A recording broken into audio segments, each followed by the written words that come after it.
নমস্কার, আজকে আলোচনা করব হচ্ছে আনন্দমার্গ স্কুলের স্ট্যান্ডার্ড 3 বাংলা ভার্সন বিজ্ঞান ও পরিবেশ চেতনা বই থেকে অধ্যায় 8 পরিবেশ চেতনা সমগ্র প্রশ্ন উত্তর আলোচনা করব, পৃষ্ঠা সংখ্যা 29। তো চলো দেরি না করে শুরু করছি আলোচনা। তার আগে বলে রাখি, তোমরা যারা চ্যানেলে নতুন এখনও পর্যন্ত চ্যানেলটিকে সাবস্ক্রাইব করোনি, চ্যানেলটিকে অবশ্যই সাবস্ক্রাইব করে দিবে।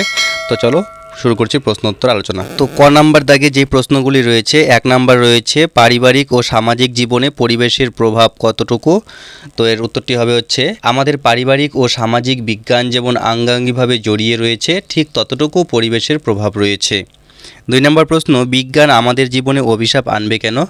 তো উত্তরটি হবে হচ্ছে পরিবেশের দিকে নজর না দিয়ে যদি আমরা বিজ্ঞানের উন্নতি করতে চাই, তাহলে বিজ্ঞান আমাদের জীবনে অভিশাপ আনবে। 3 নম্বরে রয়েছে বিজ্ঞানের অগ্রগতি ব্যাহত হবে কেন।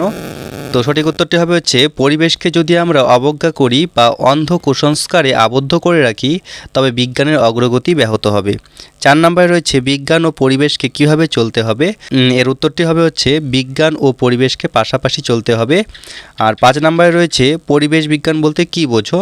এর উত্তরটি হবে হচ্ছে পরিবেশ নিয়ে যে বিজ্ঞান আলোচনা করে এবং পরিবেশ রক্ষা করে তাকে পরিবেশ বিজ্ঞান বলতে পারি, অর্থাৎ পরিবেশ সম্বন্ধে বিশেষ জ্ঞান হচ্ছে পরিবেশ বিজ্ঞান। আর খ নাম্বার দাগে রয়েছে শূন্যস্থান পূরণ করো। 1 নম্বরে রয়েছে আমাদের পারিবারিক ও সামাজিক জীবনে বিজ্ঞানের পাশাপাশি ড্যাশ প্রভাব বিস্তার করেছে। সঠিক উত্তরটা হবে হচ্ছে পরিবেশও প্রভাব বিস্তার করেছে। আর 2 নম্বরে রয়েছে পরিবেশকে অবহেলা করলে বিজ্ঞান ড্যাশ রূপে দেখা দিতে পারে। তো এখানে অভিশাপ রূপে দেখা দিতে পারে। 3 নম্বর প্রশ্ন রয়েছে পরিবেশকে কাজে লাগাতে হবে ড্যাশ অগ্রগতির পথ উন্মুক্ত করে দিতে। তো সঠিক উত্তর হবে হচ্ছে বিজ্ঞানের অগ্রগতির পথ উন্মুক্ত করে দিতে। আর 4 নম্বরে রয়েছে ড্যাশ ও পরিবেশকে পাশাপাশি চলতে হবে। সঠিক উত্তর হবে হচ্ছে বিজ্ঞান ও পরিবেশকে পাশাপাশি চলতে হবে। তো এই ছিল স্ট্যান্ডার্ড 3 পরিবেশ চেতনা অধ্যায় 8 এর সমগ্র প্রশ্ন উত্তর আলোচনা। ভিডিওটি ভালো লাগলে ভিডিওটিকে একটি লাইক করে চ্যানেলটিকে সাবস্ক্রাইব করে বন্ধুদের মধ্যে ভিডিওটি শেয়ার করে দিবে।